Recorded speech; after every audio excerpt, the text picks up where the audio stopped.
দেখছেন ধর্মযুদ্ধ 2024 আপনাদের সঙ্গে আমি মধুবন্তী। আলোচনায় আসবো তার আগে এবারে যে চতুর্থ দফা ভোট গ্রহণ শুরু হয়েছে, তৃণমূল মুখপাত্র শান্তনু সেন সেই ভোট নিয়ে কি বলছেন শোনাবো।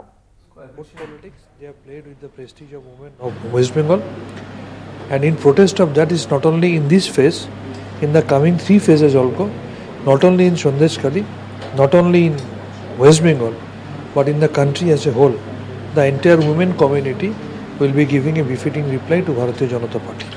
Do you think that it is the identity of the Bengal is under threat, or actually who is actually defend the West Bengal to trying to defend the West Bengal? There is only one party which is tremendously anti-Bengal in reality, who blocked the financial assistance from the central government, who didn't give the dues to the government of West Bengal, who blocked the fund for 100 days workers, who blocked the fund for Awas Yojana, who have played with the prestige of women of Bengal, who have demeaned and maligned West Bengal in every aspect, and this anti-Bengal BJP party will be outrightly rejected by the people at large in the West Bengal. What is your party's expectation from this election? Because in the 2019 also. See, today we are facing the 4th phase of election. Today we are having 8 seats are facing election. Prior to this, we have faced 10 elections. So today at 7 p.m. already we have started with 10-0, and after 6 p.m. today it will be 18-0. So you are very much confident that in this election the TMC. আলোচনায় আসবো। আমি যেমনটা বলছিলাম যে একটু আগে জুই বিশ্বাসের সঙ্গে যখন কথা হচ্ছিল, জুইদি যেটা বলছিলেন বিজেপির বিরুদ্ধে তার যে অভিযোগগুলো ছিল, প্রীতম দার রিয়াকশন নেব। কি বলবেন যা যা বলা হচ্ছে, মানুষ কেন ভোট দেবে কেন দেবে না সেই প্রসঙ্গে?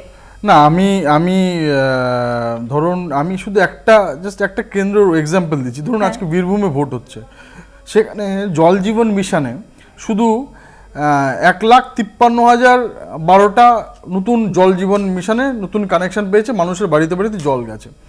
জন ঔষধি কেন্দ্র নতুন 2টি কেন্দ্র জন ঔষধি কেন্দ্র স্থাপন হয়েছে, যেখানে 50 to 70% লেসে ওখানে ওষুধ পাওয়া যায়, সবাই জানে। স্বচ্ছ ভারত মিশনে 3,27,466টা নতুন করে ওখানে ইজ্জতঘর, যেটা টয়লেট বলি আমরা, সেখানে তৈরি করা হয়েছে। তো আজকে প্রধানমন্ত্রী উজ্জ্বলা যোজনায় 1,46,328টা নতুন করে মানুষ গ্যাসের কানেকশন পেয়েছে। প্রধানমন্ত্রী সৌভাগ্য যোজনায় 100% টোটাল কানেকশন পেয়েছে। মন্ত্রী গরিব কল্যাণ যোজনা, যেটা আমরা রেশন বলি, সেখানে প্রায় 17,19,243 জন নতুন করে রেশন পেয়েছে। প্রধানমন্ত্রী আবাস যোজনা, যে প্রধানমন্ত্রীর ঘরের কথা বলি, সেখানে 2,42,019 জন মানুষ ঘর পেয়েছে। প্রধানমন্ত্রী গ্রাম সড়ক যোজনায় প্রায় নতুন করে 617টা নতুন করে গ্রামের সড়ক হয়েছে। প্রধানমন্ত্রী সুবিধা যোজনা, সেখানে 4,040 জন বেনিফিশিয়ারি নতুন করে হয়েছে। সয়েল হেলথ কার্ডে 10,000টি সয়েল হেলথ কার্ডের ওখানে রিপোর্ট হয়েছে। আজকে প্রধানমন্ত্রী কৌশল বিকাশ যোজনায় 15,500 জনের ওখানে নতুন করে এনরোলমেন্ট হয়েছে। প্রধানমন্ত্রী জন যোজনায় 100% হাউস হোল্ড। এত যোজনার কথা বলছেন, এই যোজনা খায় না মাথায় দেয় সাধারণ গ্রাম বাংলার মানুষ জানে না। কেন্দ্রীয় সরকার দেয়নি। আজকে আবাস যোজনার টাকা, প্রধানমন্ত্রী আবাস যোজনার টাকা আমাদের রাজ্যে এসে পৌঁছয়নি। মনরেগার 100 দিনের যারা কাজ করেছেন, এই গলদ ঘর্ম ঝরিয়ে গরমের মধ্যে তারা তাদের নিজের ন্যায্য পাওনা 2 বছর ধরে পায়নি। আর যে প্রকল্পের কথা ওনারা বলে যাচ্ছেন, তার 40% রাজ্য সরকার দেন, আর মাত্র 40% ওখানে কেন্দ্র সরকার ওখান থেকে দিয়ে বলছে সব প্রধানমন্ত্রী। ওনার জানা নেই যে 40% এখানে রাজ্য সরকারের কন্ট্রিবিউশন থাকে।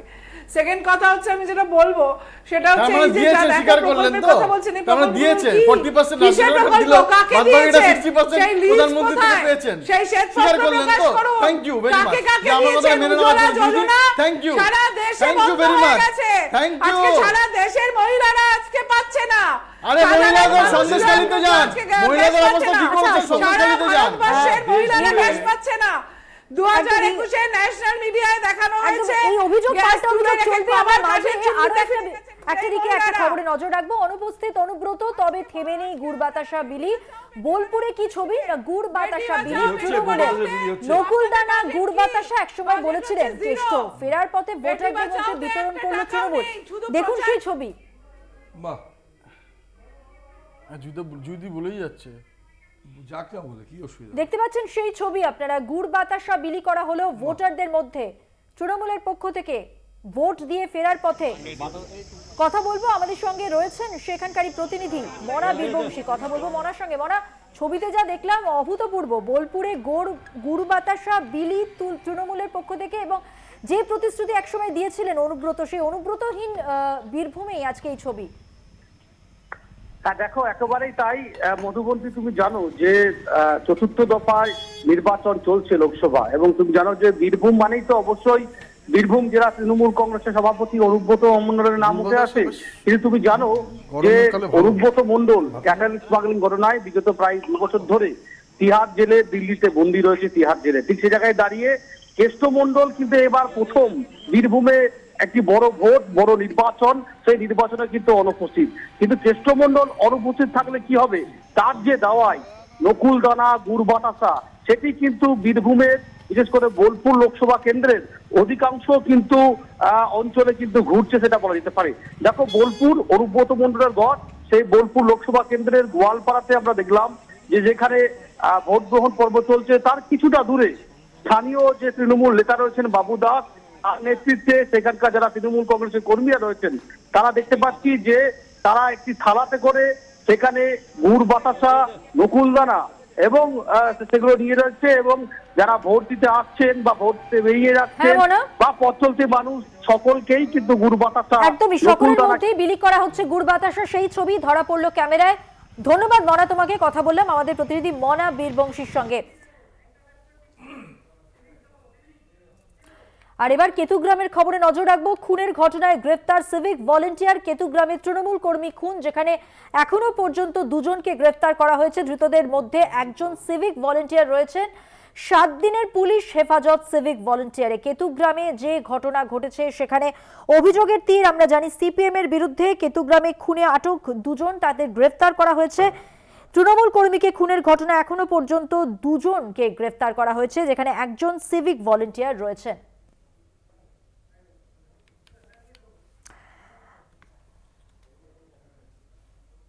আলোচনায় আসবো আমরা যখন বীরভূমের কথাই বলছি, অনুব্রত গড় বীরভূম, সেই কেন্দ্রের দিকে যদি একটু নজর রাখি, আমি সকলের কাছেই আসবো। এ তো গেল সৌজন্যের গুড় বাতাসা বিলি, কিন্তু পাল্লা ভারী কার? প্রত্যেক কেন্দ্রে এই প্রশ্নটা ঘুরে ফিরে আসছে, এবং এবারে যে 8টি কেন্দ্র রয়েছে, বিশেষ করে চতুর্থ দফায় একেবারে হাই ভোল্টেজ প্রার্থীরা, যারা যুযুধান দুপক্ষ বলা যেতে পারে, সেই জায়গা থেকে অনুব্রতহীন বীরভূমে কে তাহলে দাপট দেখাতে পারবে শেষ পর্যন্ত? তৃণমূল নাকি বিজেপি নাকি কংগ্রেসের মিল্টন রশিদ? কি মনে হচ্ছে কার পাল্লা ভারী, কে এগিয়ে পিছে? গৌতম বাবু, আপনার কাছে ছোট করে আসবো।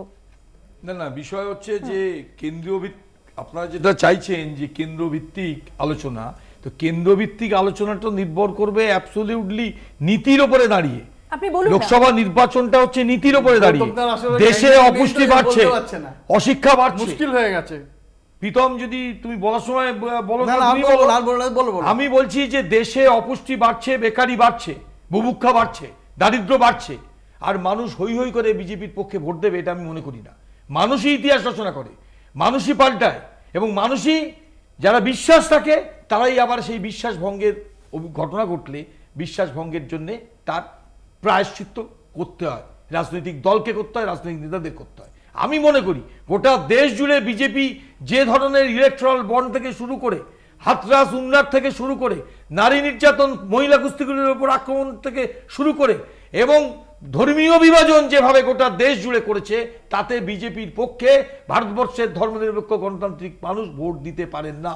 এটা আমার দৃঢ় বিশ্বাস, এবং আমার দৃঢ় বিশ্বাস, আমি আরেকটা লাইন শেষ করবো, আমার দৃঢ় বিশ্বাস পশ্চিমবঙ্গের ধর্মনিরপেক্ষ গণতান্ত্রিক মানুষ বিজেপির বিরুদ্ধে এবং এই তোলাবাজ ধাপ্পাবাজ দুর্নীতিপরায়ণ তৃণমূলের বিরুদ্ধে বামপন্থী কংগ্রেস জোটের প্রার্থীদের জয়যুক্ত করবেন। আমি এটা বিশ্বাস করি, এবং আমি মনে প্রাণে এই বিশ্বাসকেই স্থির বিশ্বাস হিসেবে উপনীত হতে চাই যে মানুষই ইতিহাস তৈরি করে, মানুষ ইতিহাস তৈরি করবে। না, আমার একটা জিনিস মনে হচ্ছে যে কেন্দ্রে তো বলা যায় একটা মিথ্যাচারের সরকার, কারণ ওরা নিজেরাই জুমলা কথাটা এনেছে, জুমলাবাজ সরকার এটা বলা হয়, মানে সবাই জানে এটা। আর পশ্চিমবঙ্গে হলো চুরি দুর্নীতির সরকার। আমি এইটা শুনছিলাম, ওই প্রীতম একটু আগে লিস্ট দিচ্ছিল, একটা বেশ মন্ত্র পড়ার মতন করে পড়ছিল, জল জীবন মিশন। আমি বীরভূমে নিজে গত ইয়েতে ইলেকশানে আমি গিয়েছিলাম, লাস্ট যে ইলেকশন হলো সেখানে গিয়ে আমি তারাপীঠের বিভিন্ন জায়গায় আমি ঘুরে দেখেছি যে সমস্ত জায়গায় জলের লাইন দেওয়া রয়েছে, কিন্তু তাতে জল আসে না। প্রত্যেক বাড়িতে লাইন দিয়ে দিয়েছে, কিন্তু জল আসে না। Water everywhere, not a drop to drink, drop to drink, সে জল আসে না। উজ্জ্বলা যোজনার যে বড় বড় করে ও নাম বললো, উজ্জ্বলা যোজনার যে ভদ্রমহিলাকে নিয়ে মোদিজি বিরাট বড় বড়, কলকাতা শহরেও দেখা যায় বিরাট বড় বড় হোর্ডিং করা রয়েছে, সেই ভদ্রমহিলাকে আমরা দেখলাম যে থ্রু গুগল আমরা দেখতে পেলাম সেই ভদ্রমহিলা নাকি এখন কাঠে রান্না করে, মানে তার আরও গ্যাস কিনবার ক্ষমতা নেই। তো 160 কোটি দেশে ও তথ্য দিচ্ছে 15,000, 2 লক্ষ, 3 লক্ষ, এই হিসাব দিচ্ছে। এটা মানে খুব অদ্ভুত লাগছে যে এই জুমলাবাজটা, এই জুমলাটা কতদিন ধরে চলবে। আচ্ছা, পশ্চিমবঙ্গে হলেও পশ্চিমবঙ্গে কেন্দ্রের কথা বলেছেন না, মোদির গ্যারান্টি না, মোদি দেশটাকে বেঁচে দিয়েছে, আদানি আম্বানির কাছে মোদি দেশটাকে বেঁচে দিয়েছে। আর যে জন্য বলো, মানে ঘটনা হচ্ছে মোদির গ্যারান্টির নামে মোদি দেশটা আদানি আর আম্বানির কাছে বেঁচে দিয়েছে। এটাকে স্বীকার করে যাও, এটাকে এন্ডোর্স করে যাও। আর মন্ত্র পড়ার মতো উন্নয়নের কথা বলো, ইলেকট্রাল বন্ডে কত কোটি টাকা ঘুষ দিয়েছো, কত কোটি টাকা কোম্পানি ঘুষ দিয়েছে, তার ব্যাখ্যা দাও। আর আক্রাস নিয়ে, উন্নয়ন নিয়ে মানুষ স্টেটমেন্ট নেই কেন বলো? মণিপুর নিয়ে প্রধানমন্ত্রী কোনো স্টেটমেন্ট নেই কেন বলো? আমাদের প্রতিনিধি সুচন্দ্রিমা, সরাসরি চলে যাবো আমাদের বিশেষ প্রতিনিধি সুচন্দ্রিমার কাছে। সুচন্দ্রিমা, কি ছবি? দেখো, সকাল থেকে আমরা কৃষ্ণনগর লোকসভা কেন্দ্রের যে জায়গায় ঘুরছি, মূলত সকালের দিকে যে ভোটের লাইন দেখা গিয়েছিল বেলা বাড়ার সঙ্গে সঙ্গে কিন্তু তা অনেকটাই খালি হয়েছে অনুমান করাই যায়, এবং যা সাধারণত হয়ে থাকে একটু গ্রামগঞ্জের দিকে ভিতরে অনেকটা ছবি বদলাতে থাকে বেলা বাড়ার সঙ্গে সঙ্গে। যেহেতু মে মাসের এইরকম গরম এবং মানে প্রায় 35-36 ডিগ্রি গরমের মধ্যে দুপুরের তাপটাকে অনেকেই অ্যাভয়েড করার চেষ্টা করেন, তাই সকাল 11টা পর্যন্ত যে চিত্র দেখা গিয়েছিল ভোটের লাইনে বেলা বাড়ার সঙ্গে সঙ্গে কিন্তু তা অনেকটাই কমেছে। আশা করা হচ্ছে যে দুপুর 3টে পর থেকে কিন্তু আবারও বুথমুখী হবেন ভোটাররা।